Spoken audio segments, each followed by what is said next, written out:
Good afternoon and welcome to this special episode as the Third Asia Cooperation Dialogue, or the ACD Summit, kicked off today with the participation of the representative of His Highness the Emir, Sheikh Mish'al al-Ahmad al-Jabr al-Sabah, may Allah protect and bless him, His Highness the Crown Prince Sheikh Sabah al-Khalid al-Hamad al-Sabah, may Allah protect him. This year the dialogue is held under the theme Sports Diplomacy, focusing on promoting cooperation in this remarkable field across various dimensions. I'm Imran Adallal, and we will be embarking on a journey of the rich history of this unique alliance that had started in 2002, encompassing political, economic, cultural and military ties. The representative of His Highness the Emir Sheikh Mish'al al-Ahmad al-Jabr al-Sabah, may Allah protect and bless him, His Highness the Crown Prince Sheikh Sabah al-Khalid al-Hamad al-Sabah, may Allah protect him, delivered a speech during the Third Asian Cooperation Dialogue Summit, being held in the Qatari capital, Doha.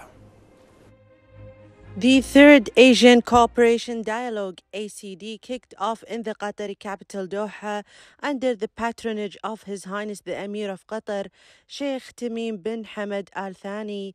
The two-day summit is under the slogan Sports Diplomacy, with the participation of a host of Their Highnesses and Excellencies, heads of states and governments and top officials of Asian countries.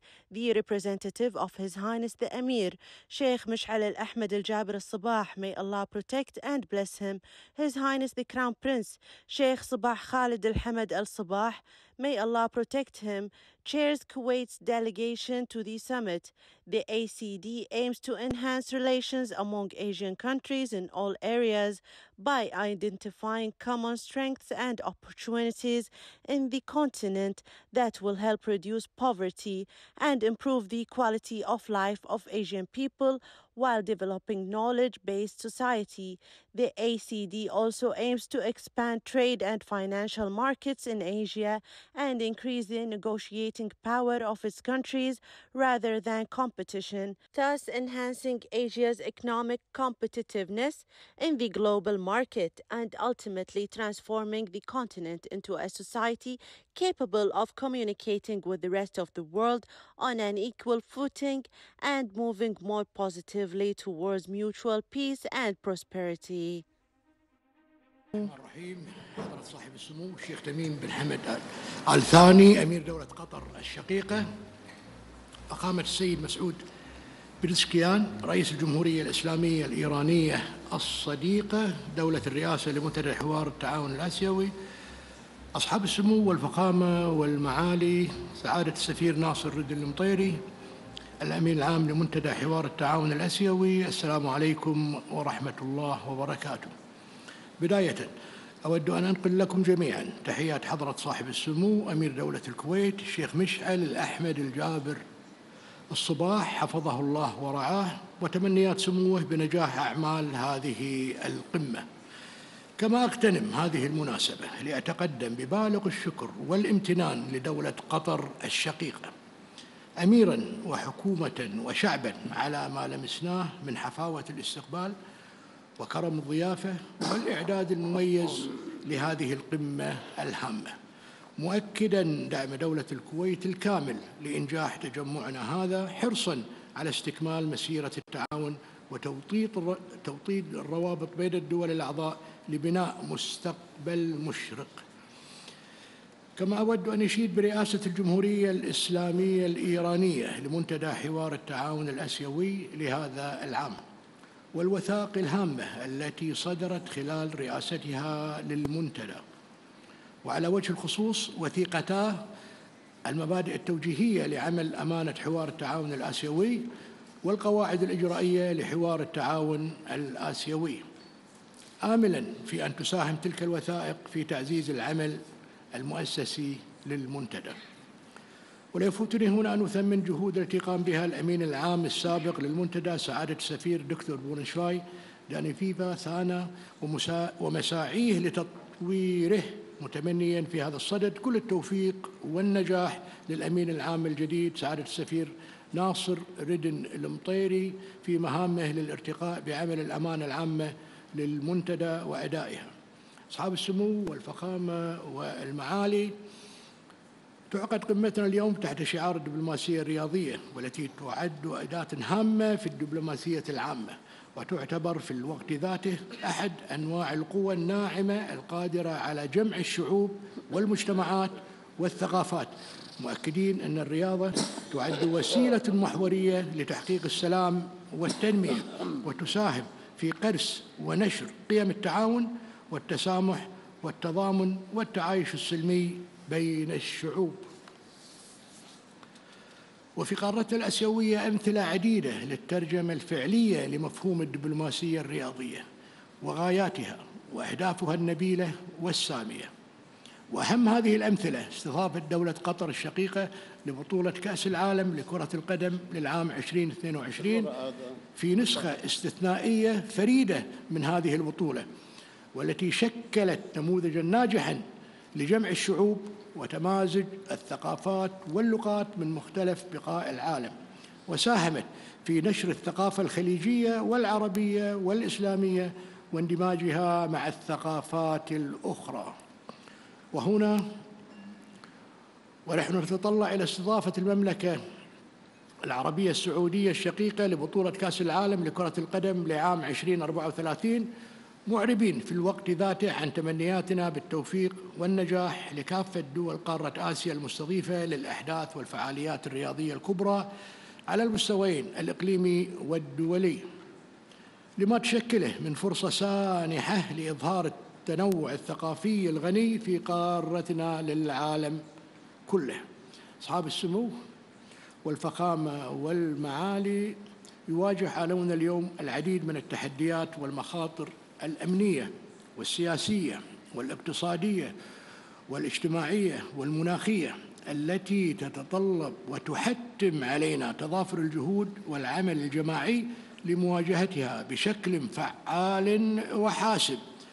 وكثير من تلك التحديات التي تعصف بعالمنا اليوم نراها وللأسف في قارتنا الآسيوية، كالنزاعات المسلحة وتفشي الأمراض والفقر المدقع والأمية والبطالة، إلا أننا نمتلك مقومات مشتركة هائلة وموارد بشرية ومادية ضخمة وقدرات كبيرة تشكل أرضية صلبة لنا نستطيع من خلالها تجاوز مختلف التحديات التي تواجه دولنا وتحقق تطلعات شعوبنا وآمالها.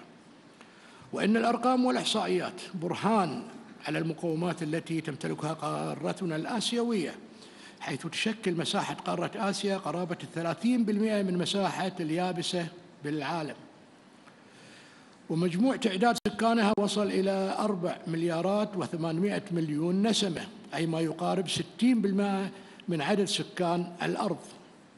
كما تمتلك قارة آسيا أكبر اقتصاد قاري في العالم.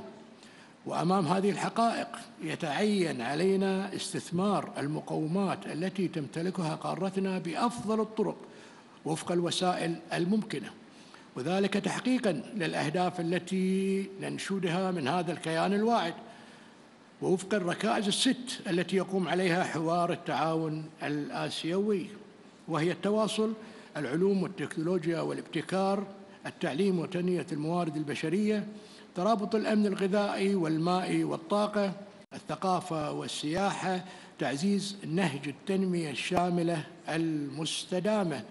أصحاب السمو والفخامة والمعالي، لقد حرصت دولة الكويت منذ انضمامها إلى حوار التعاون الآسيوي على العمل مع الدول الأعضاء لنقل الحوار إلى آفاق أرحب، حيث استضافت القمة الأولى لحوار التعاون الآسيوي في عام 2012، واحتضنت مقر الأمانة العامة للمنتدى حرصاً منها على تعزيز العمل الآسيوي المشترك.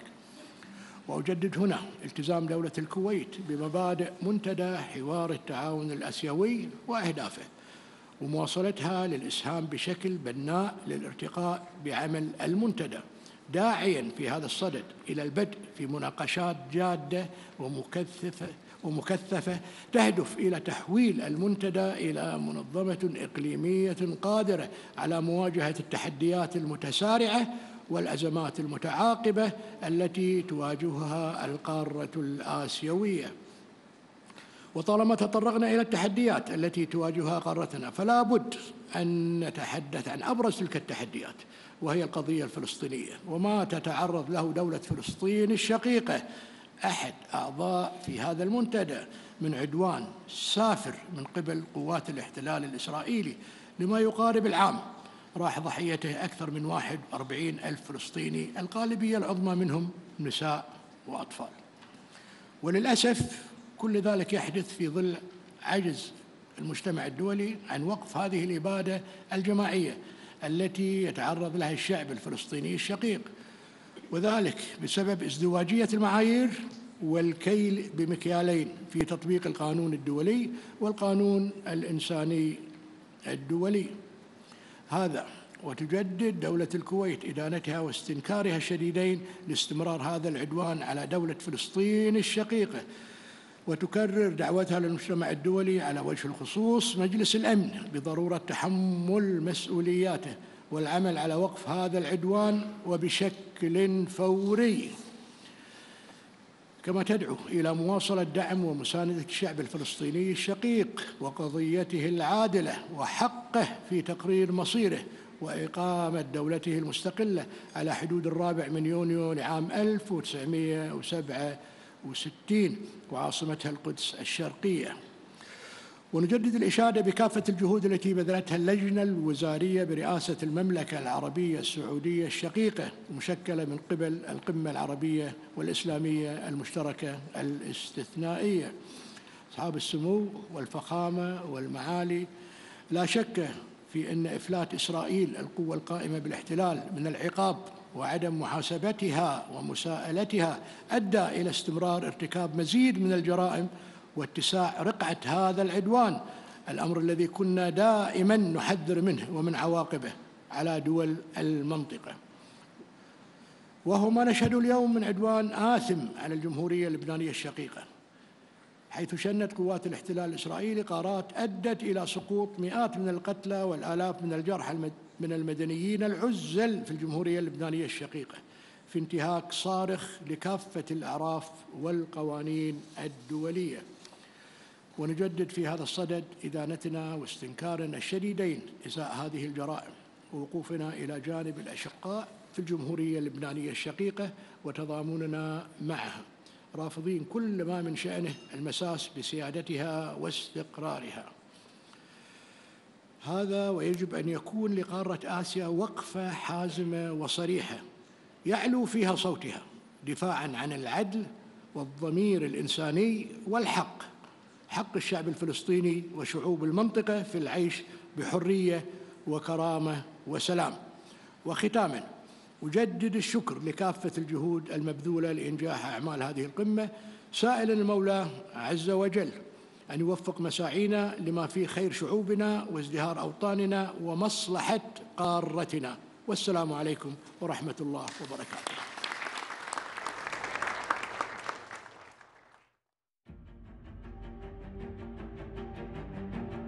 The participation of the representative of His Highness the Emir, Sheikh Mish'al al-Ahmed al-Jabir al-Sabah, may Allah protect and bless him, His Highness the Crown Prince, Sheikh Sabah Khalid al-Hamad al-Sabah, may Allah protect him, and the third summit of the Asia Cooperation Dialogue in Doha embodies the State of Kuwait's support for developing cooperation in the Asian continent.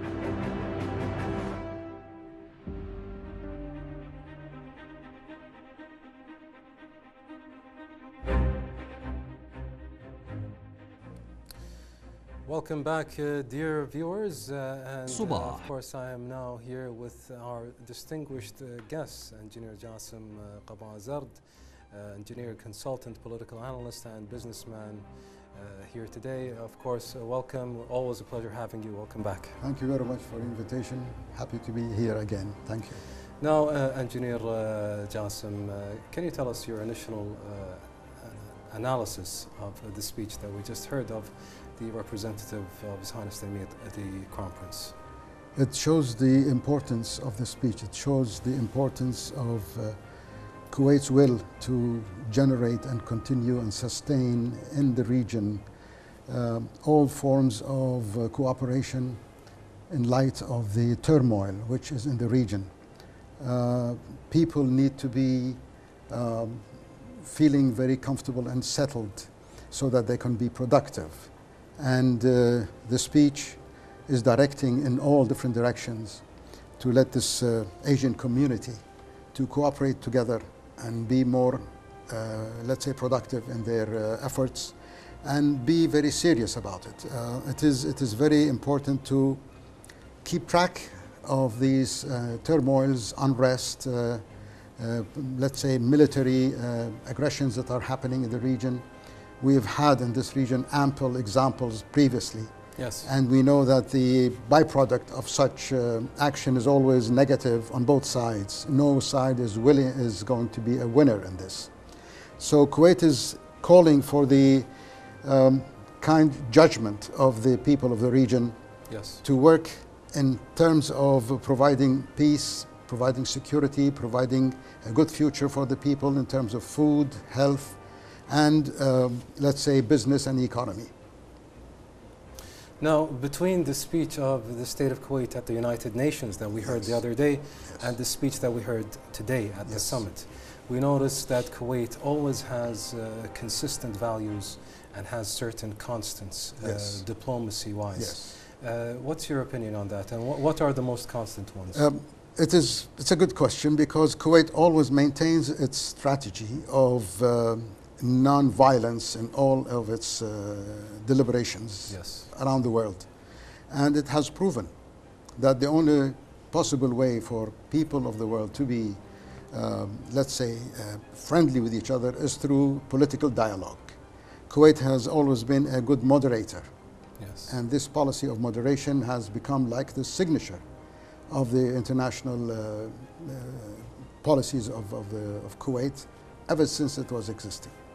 So this type of, let's say, political bringing people together has always been through the speeches of Kuwait. And during the speech in the 79th Assembly, United Nations Assembly, and we see here today, Kuwait is always advocating non-violence, is always advocating a communal participation, advocating a democratic way of resolving problems rather than taking unilateral decisions, and always maintaining the humanitarian side of the people and protecting the right of the innocent people. I believe in both speeches it is evident that Kuwait has always maintained this type of a non-biased policy, and has always advocated moderation between disputing countries, whether it is regional or international or world. And Kuwait has always proven to be successful in this. With regard to the what's ongoing right now in the region, there are many facts which we are faced with. One of them is the social media. The other one is AI. And these two fields of technology are being used in a wrong way, in a way that you have misinformation. They call for incitement of people. They call for unrest.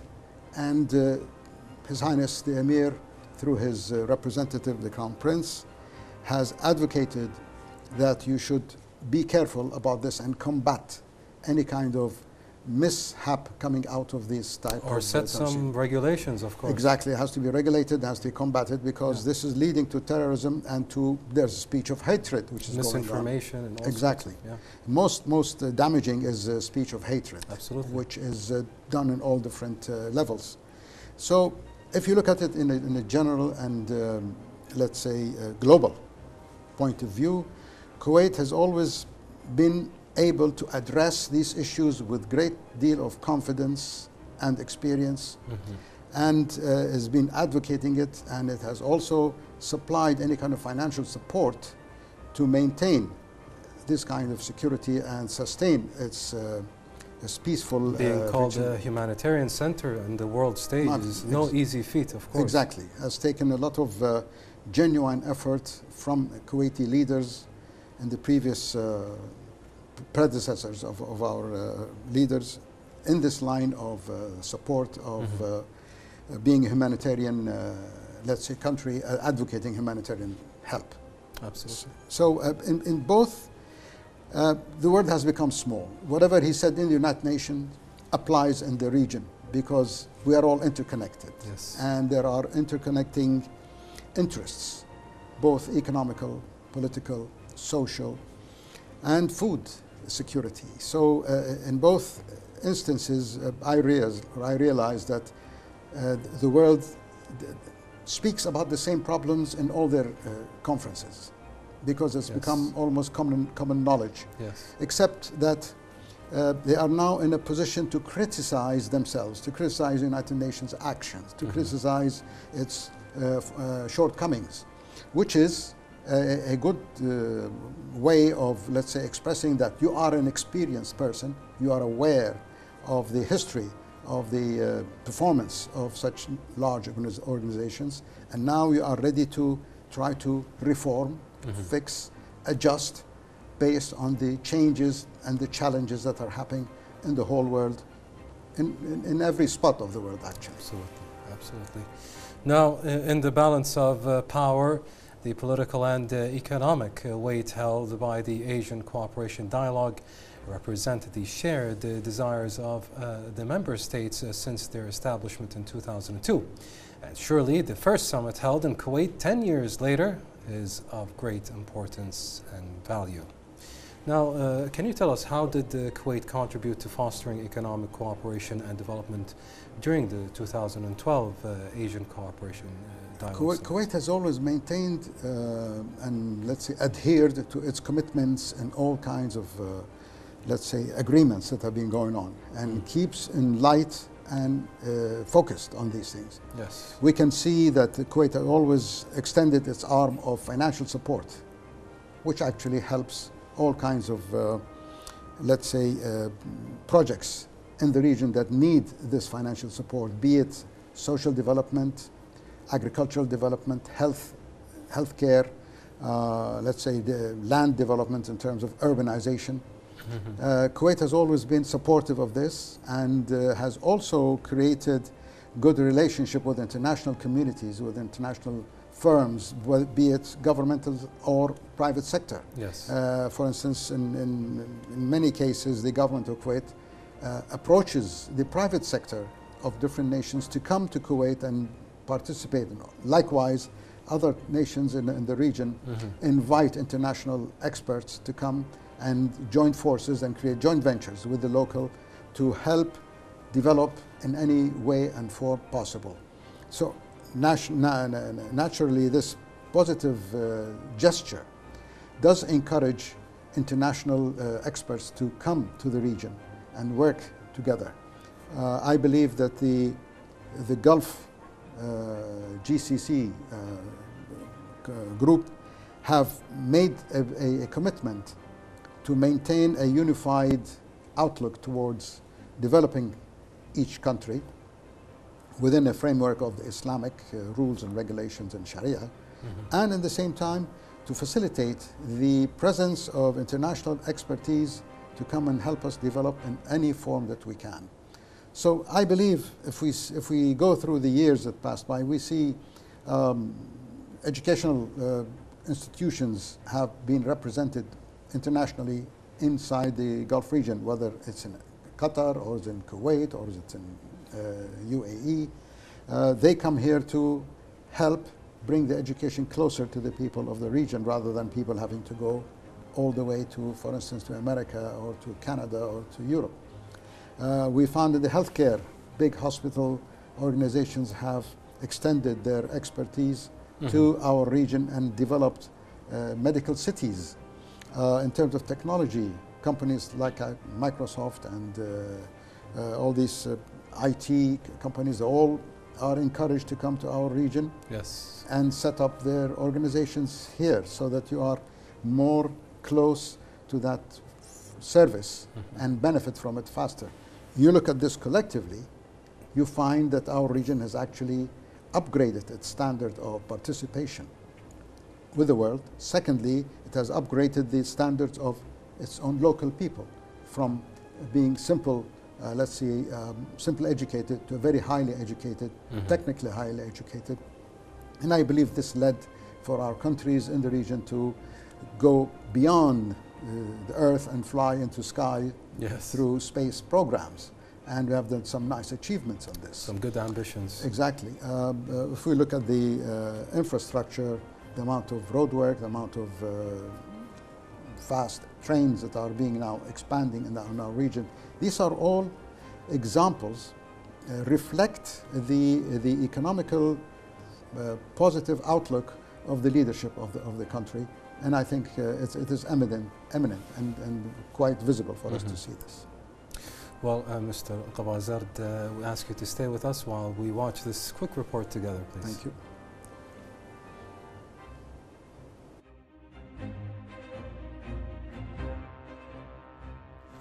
Qatar is hosting the third summit of the Asian Cooperation Dialogue Forum with the participation of 35 presidents and heads of governments in the Asian continent.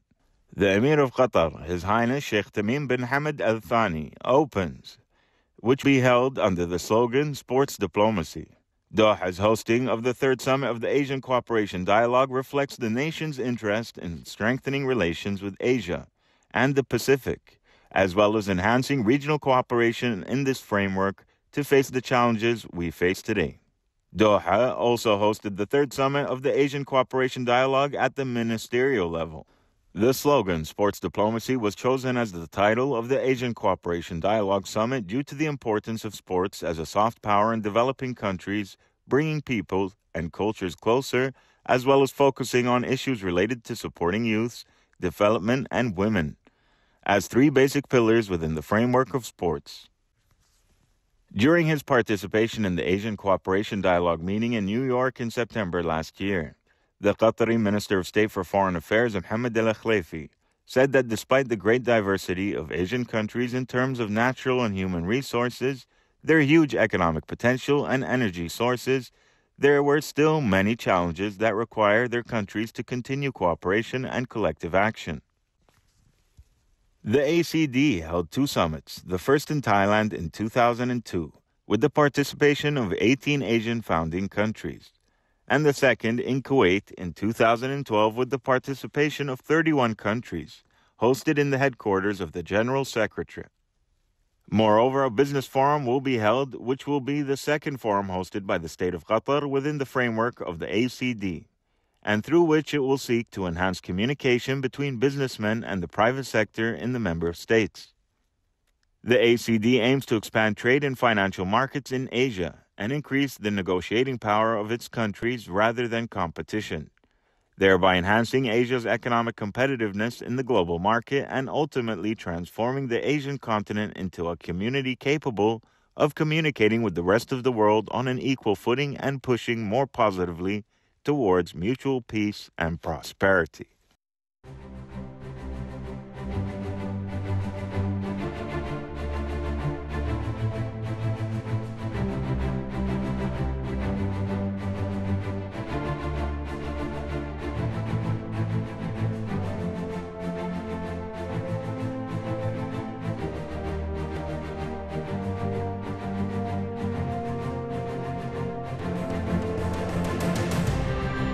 Doha hosts the third summit of Asia Cooperation Dialogue under the theme Sports Diplomacy, with the participation of 35 countries to discuss prospects for joint cooperation among the member states and ways to enhance it.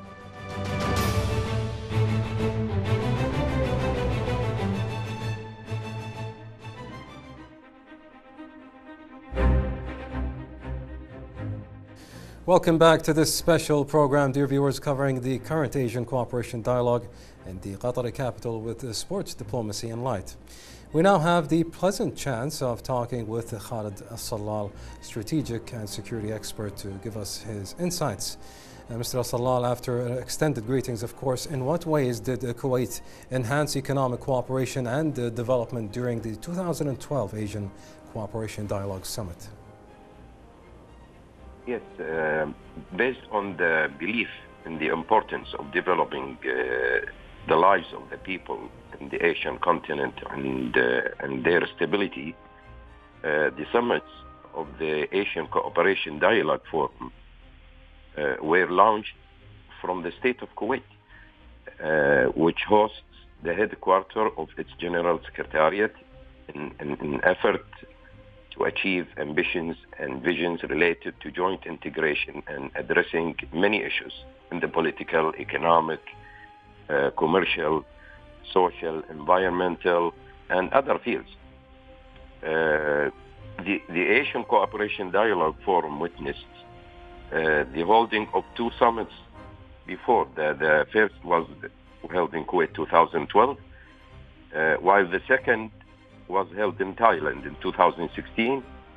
And also today, the Emir of Qatar, Sheikh Tamim bin Hamad, is opening the third summit of the Asian Cooperation Dialogue today in Doha, with also participation of the representative of His Highness the Emir of Kuwait, His Highness the Crown Prince Sheikh Sabah Al Khalid Sabah, and an active Asian community. This Asian Cooperation Dialogue Forum was established in 2002 in June as an intergovernmental organization in a move aimed to enhancing the Asian cooperation and helping to integrate separate regional organizations and blocs, including the Association of the Southeast Asian Nations, which is the ASEAN, and the South Asian Association for Regional Cooperation, which is the SAARC, and the Gulf Cooperation Council, GCC.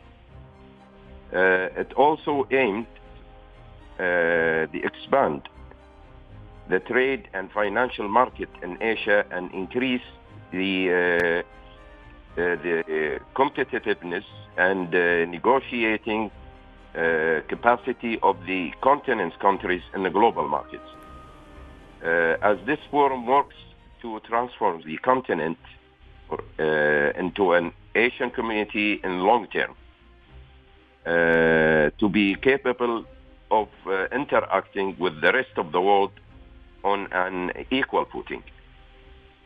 Kuwait played a key role in activating the role of Asian cooperation when it hosted the Asian Cooperation Dialogue. It was in 2012. It was a big summit with the participation of heads of 31 Asian countries, and they added Afghanistan, which became 32 in that summit. Absolutely. Now, regarding the main results of the 2012 ACD Summit in Kuwait, and how did they influence regional collaboration across Asia? The initiative of, in that time, of His Highness the late Emir, Sheikh Sabah Al-Ahmed Al-Sabah, Rahimahullah, the Asia Cooperation Dialogue Summit that was held in that time. It was, and after the conference, Kuwait called mobilizing financial resources to finance development projects in non-Arab, least developed Asian countries. And His Highness the late Emir Sheikh Sabah Al-Ahmed also contribute a $300 million US dollars to these at that time. The member state of the Asia at that time Cooperation Dialogue called preserving Asian culture, encouraging high-level exchanges of visits, and strengthening trade relations and removing trade barriers.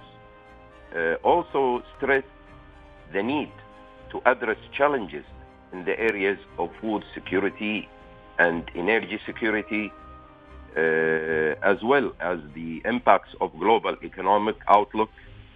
It also stressed the importance of improving logistics infrastructure, and encouraging the ACD, this forum, participating these countries to increase cooperation with the private sector.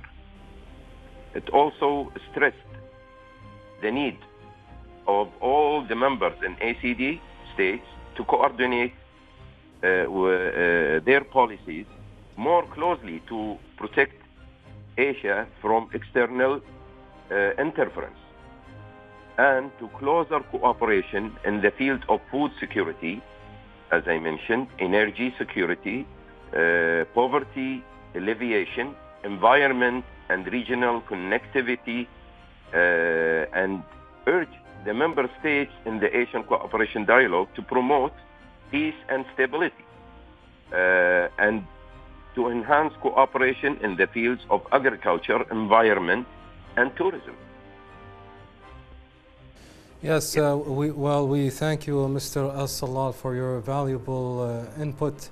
Thank you very much. And now, dear viewers, we get back to our guest in the studio, Mr. Qabazert.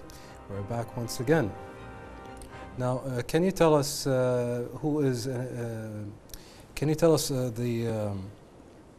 what were the outcomes of the 2012 summit that was hosted in Kuwait, and what were the key things that impacted the regional collaboration there? As always, Kuwait has shown its will and let's say effort to help enhance any ongoing program which has to do with development, with the infrastructure of our region, and with the development of technology, development of education, development of health, and food security. In that particular conference, these issues were addressed, and Kuwait always maintained its support and its, let's say, strive to make sure that these programs are implemented within the framework of time and financial support. Yes. So during this time, I believe that Kuwait planned for, at least for itself, a development program, and major projects in Kuwait were implemented from that time, and among them is the roadworks and hospitals, and the airport of Kuwait, and the port of Mubarak Al-Kabir, and creating stronger ties with our neighbors, Iraq, be it with the land, has to do with the border, and with the seaport, which is sharing Qasr between Kuwait and over there, to enhance better trade and overcome some of the disputes, political disputes. These major projects, and now Kuwait has also ever since has committed itself to connect with the railroad system, the Pan-Arab railroad system that extends from Kuwait to Saudi Arabia, from Kuwait to Iraq, and from Kuwait to, let's say, the Gulf region, going down all the way to Oman. These are implementation of programs which are adopted at the time and have direct impact on the region, because this will facilitate the Asian countries to be in better connection with all these countries in the Gulf region, so that the exchange of, be it technology, be it finance, be it social, whatever, becomes faster and more facilitated. Yes. And shifting from the time that Kuwait hosted it, now Qatar is hosting it. Yes. What is the significance of Qatar hosting this third summit cooperation dialogue under the theme sports diplomacy? Yes, I believe during this time there is a accumulation of transfer of technology, transfer of information, yes, and expansion of new explanations, so the people of the region become more exposed to new projects, to more advancement in their thinking and in their productivity. So when they meet in Qatar now, they come with past experience. They've been through good and bad in all these regions, and now they try to iron out old problems and develop newer ways to be more efficient. We talk about sustainability of energy, sustainability of clean energy, let's say, sustainability of health and food security, and political security, and also general security of the people in terms of peace and the legal system, taking care of any kind of mishaps that happen in the lives of the people. I believe that Qatar has always been a pioneer in bringing in new international know-how to the country, and they started with education, and they had many conferences to bring people of the world together and exchange information, exchange knowledge to enhance the Qatari region itself and to the Gulf region. I believe that the way the Qataris have opened themselves to invite these international organizations to come there and exchange. By the way, during these conferences, there are always sideline conferences that happens between agencies which are not in the formal but in an informal way, which expands the horizon of cooperation between interested parties in both countries that are coming to work together in Qatar. Speaking of Qatar, we saw a great example of that with them hosting the World Cup recently. Yes. It's so hard to separate politics from sports sometimes, and it's sometimes a great thing, because how often have we seen countries feuding on the outside, and when it comes to sports, somehow they fix things, and you see peace through This sports. is exactly a very good example, and I was coming to mention this because what happened in the sports events in Qatar, it brought the people together, and people didn't have to listen to their governments about what is the intentions. They actually felt people exchanging their experiences, and I think they all realize that people are people wherever they go. Absolutely. And this was the most eminent and prominent achievement that made sports like a passport for people to be able to see each other and exchange their experiences. Many of the Arabic Islamic culture was transported immediately directly to the visitors, and in a very nice humanitarian way, which people could accept.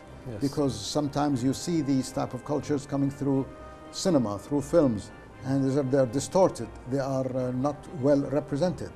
And when people sit with each other, they see life as it is.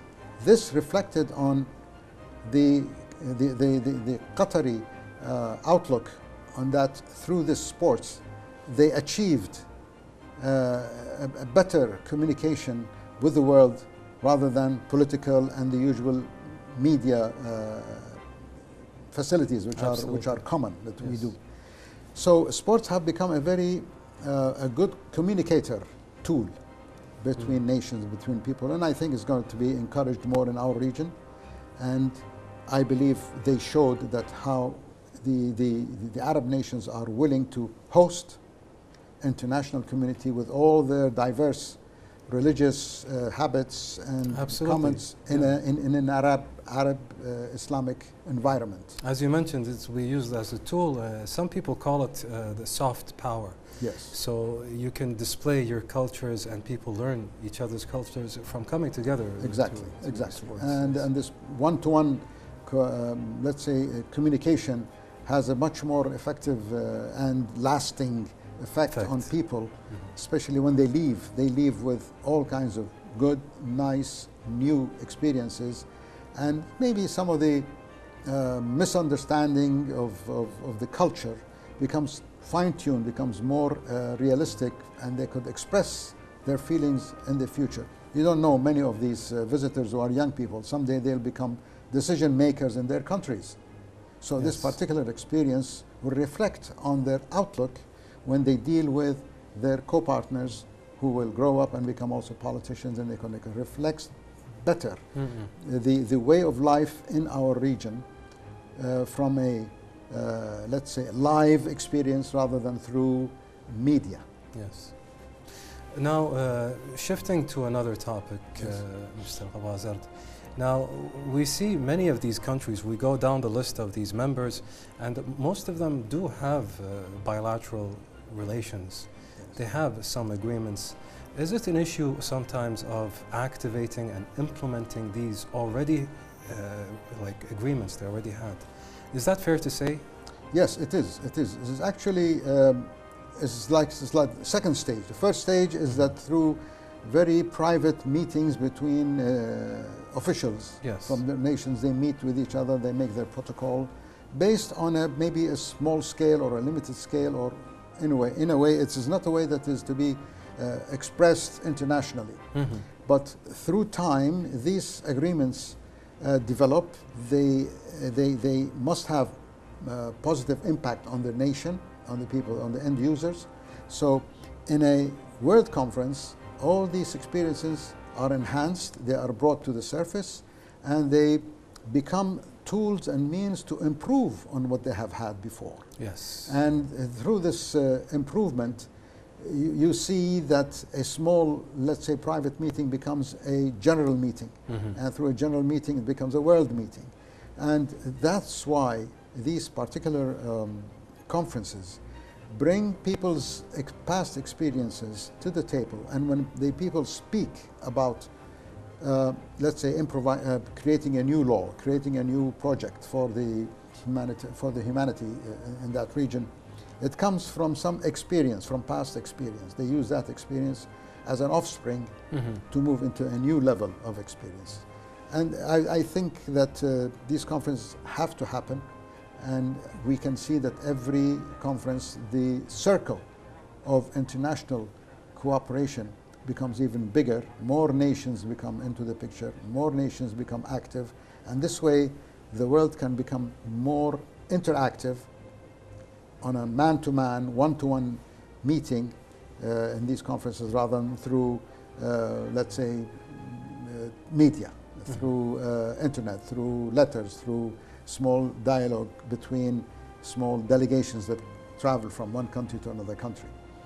So these conferences, this actually enhance what they have, and they give them like an encouragement to improve and have stronger dialogue with each other, and be even have a democratic way of commenting, let's say, criticizing, positive or negative, for the betterment of both interests. Speaking of which, do you think that we should, the members should unify and have a louder, unified voice regarding the issues that are going with the Israeli occupation's aggression, which is not only escalating but expanding now?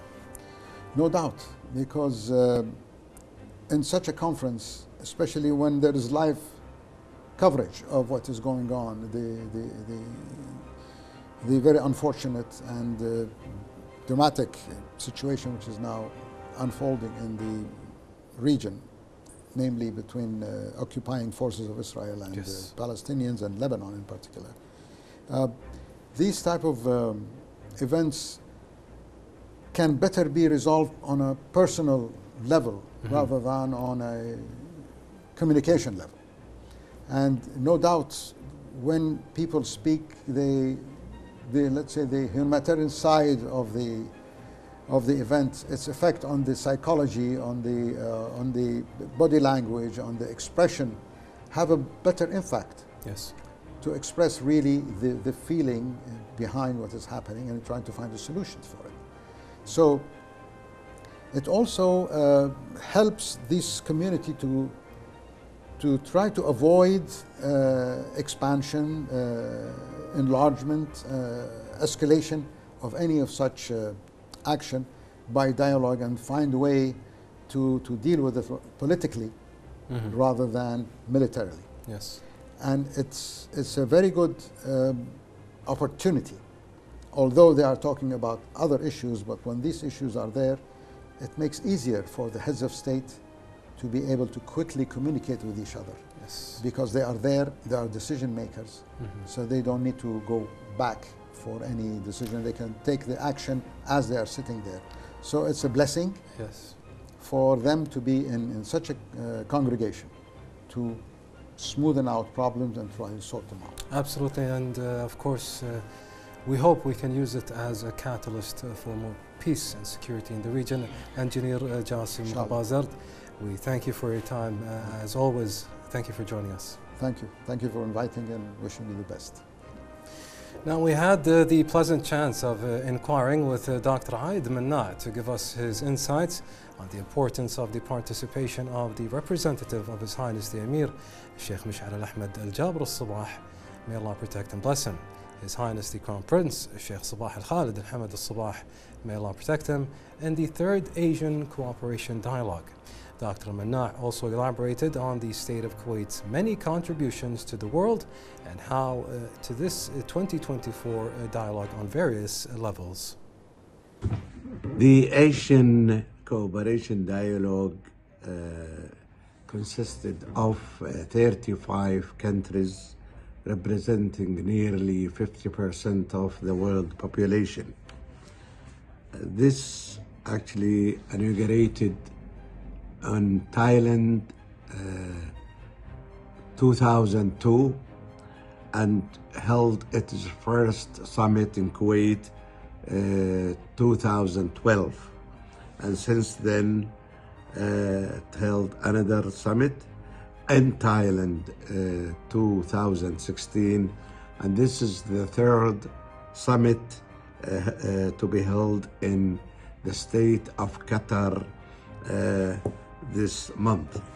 Therefore, it is actually a very important forum for the Asian countries to cooperate and discuss the various dimensions of cooperation and collaboration within their own countries and investment and so on. The summit actually now held under the theme of sport diplomacy, and it will be discussing various items in the summit. It will emphasize the role and participation of private sector in enhancing cooperation and developing favorable environment for finance and trade, which creates investment opportunities for business from ACD, Asian Cooperation Dialogue.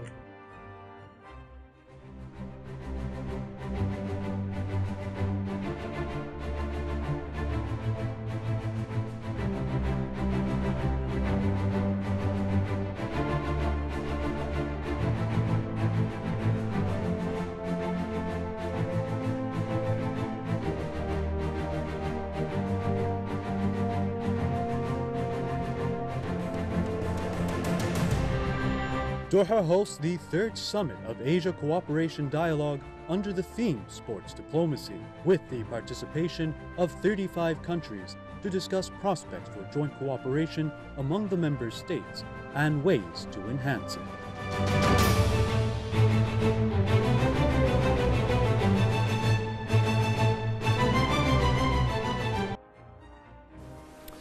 Well, dear viewers, that concludes our special episode. A heartfelt thank you to Engineer Jassim Abazard, engineer consultant, political analyst and businessman, as well as the valued information and insights of our other guests via phone calls.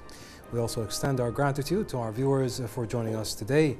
Thank you for keeping us company, and goodbye.